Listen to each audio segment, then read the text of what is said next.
ओम नमः शिवाय। आज मैं आपको श्रावण सोमवार की व्रत कथा सुनाने जा रही हूँ। इस कथा के अनुसार श्रावण सोमवार की कथा के अनुसार अमरपुर नगर में एक धनी व्यापारी रहता था। दूर दूर तक उसका व्यापार फैला हुआ था। नगर में उस व्यापारी का सभी लोग मान सम्मान करते थे। इतना सब कुछ होने पर भी वह व्यापारी अंतर मन से बहुत दुखी था, क्योंकि उस व्यापारी का कोई पुत्र नहीं था। दिन रात उसे एक ही चिंता सताती रहती थी, उसकी मृत्यु के बाद उसके इतने बड़े व्यापार और धन संपत्ति को कौन संभालेगा। पुत्र पाने की इच्छा से वह व्यापारी प्रति सोमवार भगवान शिव की व्रत पूजा किया करता था। सायंकाल को व्यापारी शिव मंदिर में जाकर भगवान शिव के सामने घी का दीपक जलाया करता था। उस व्यापारी की भक्ति को देखकर एक दिन पार्वती जी ने भगवान शिव से कहा, हे प्राणनाथ, यह व्यापारी आपका सच्चा भक्त है। कितने दिनों से यह सोमवार का व्रत और पूजा नियमित कर रहा है। भगवान, आप इस व्यापारी की मनोकामना अवश्य पूर्ण करें। भगवान शिव ने मुस्कुराते हुए कहा, हे पार्वती, इस संसार में सबको उसके कर्म के अनुसार फल की प्राप्ति होती है। प्राणी जैसा कर्म करते हैं उन्हें वैसा ही फल प्राप्त होता है। इसके बावजूद पार्वती जी नहीं मानी। उन्होंने आग्रह करते हुए कहा, नहीं प्राणनाथ, आपको इस व्यापारी की इच्छा पूरी करनी ही पड़ेगी। यह आपका अनन्य भक्त है। प्रति सोमवार आपका विधि व्रत रखता है और पूजा अर्चना के बाद आपको भोग लगाकर एक समय भोजन ग्रहण करता है। आपको इसे पुत्र प्राप्ति का वरदान देना ही होगा। पार्वती जी का इतना आग्रह देखकर भगवान शिव ने कहा, तुम्हारे आग्रह पर मैं इस व्यापारी को पुत्र प्राप्ति का वरदान देता हूँ, लेकिन इसका पुत्र 16 वर्ष से अधिक जीवित नहीं रहेगा। उसी रात भगवान शिव ने स्वप्न में उस व्यापारी को दर्शन देकर उसे पुत्र प्राप्ति का वरदान दिया और उसके पुत्र के 16 वर्ष तक जीवित रहने की बात भी बताई। भगवान के वरदान से व्यापारी को खुशी तो हुई, लेकिन पुत्र की अल्पायु की चिंता ने उस खुशी को नष्ट कर दिया। व्यापारी पहले की तरह सोमवार का विधिवत व्रत करता रहा। कुछ महीने पश्चात उसके घर अति सुंदर पुत्र उत्पन्न हुआ। पुत्र जन्म से व्यापारी के घर में खुशियां भर गई। बहुत धूमधाम से पुत्र जन्म का समारोह मनाया गया। व्यापारी को पुत्र जन्म की अधिक खुशी नहीं हुई, क्योंकि उसे पुत्र की अल्पायु के रहस्य का पता था। यह रहस्य घर में किसी को नहीं मालूम था। विद्वान ब्राह्मणों ने उस पुत्र का नाम अमर रखा। जब अमर 12 वर्ष का हुआ तो शिक्षा के लिए उसे वाराणसी भेजने का निश्चय हुआ। व्यापारी ने अमर के मामा दीपचंद को बुलाया और कहा कि अमर को शिक्षा प्राप्ति करने के लिए वाराणसी छोड़ाओ। अमर अपने मामा के साथ शिक्षा प्राप्त करने के लिए चल दिया।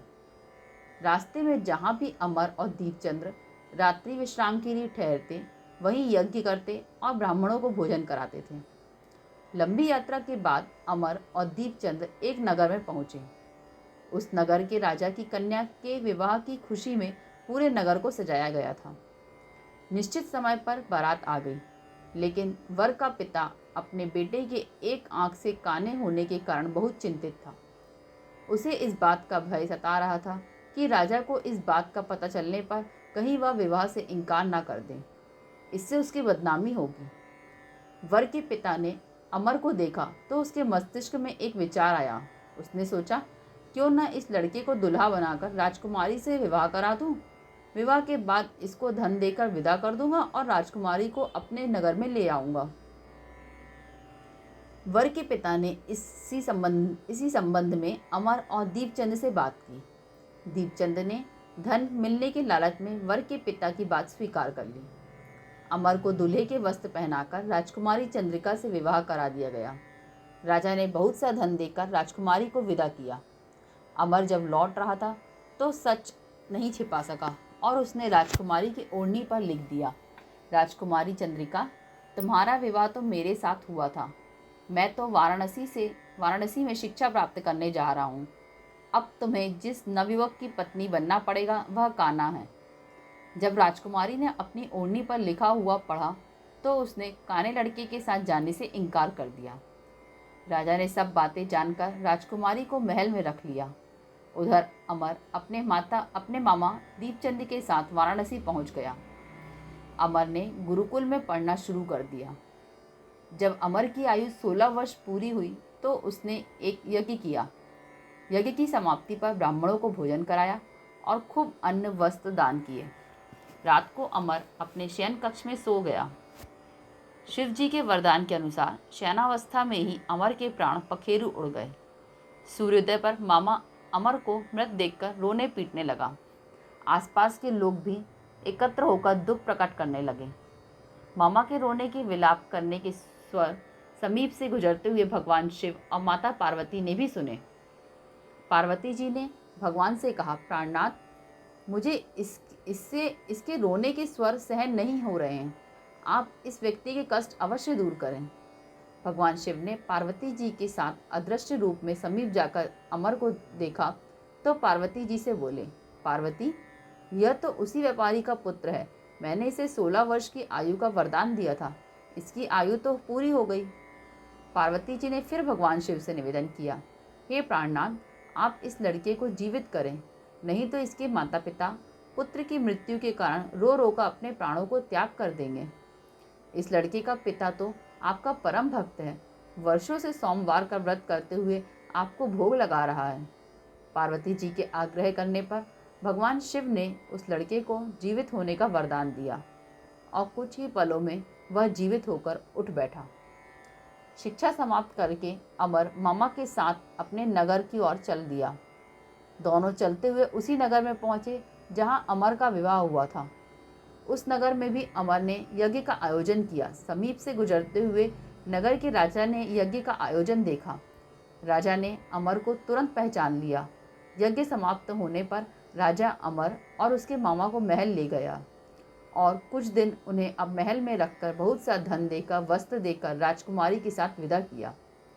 रास्ते में सुरक्षा के लिए राजा ने बहुत सैनिकों को भी साथ भेजा।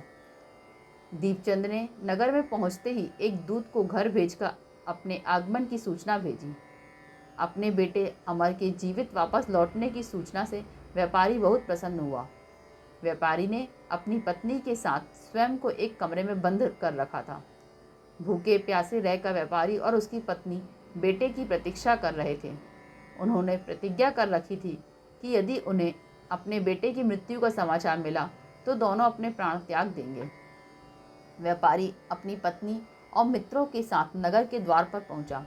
अपने बेटे के विवाह का समाचार सुनकर पुत्र वधू राजकुमारी चंद्रिका को देखकर उसकी खुशी का ठिकाना ना रहा। उसी रात भगवान शिव ने व्यापारी के स्वप्न में आकर कहा, हे श्रेष्ठी, मैंने तेरे सोमवार के व्रत करने और व्रत कथा सुनने से प्रसन्न होकर तेरे पुत्र को लंबी आयु प्रदान की है। व्यापारी बहुत प्रसन्न हुआ। सोमवार का व्रत करने से व्यापारी के घर में खुशियां लौट आई। शास्त्रों में लिखा है कि जो स्त्री पुरुष सोमवार का विधि व्रत करते हैं और व्रत कथा सुनते हैं, उनकी सभी इच्छाएं पूरी होती हैं। हर हर महादेव। आप सभी भक्तजनों को अगर कथा अच्छी लगी हो तो इस वीडियो को लाइक करें व हमारे चैनल को सब्सक्राइब करके बेल आइकन दबाएं, जिससे इसी तरह की व्रत कथा आप तक पहुंचती रहें।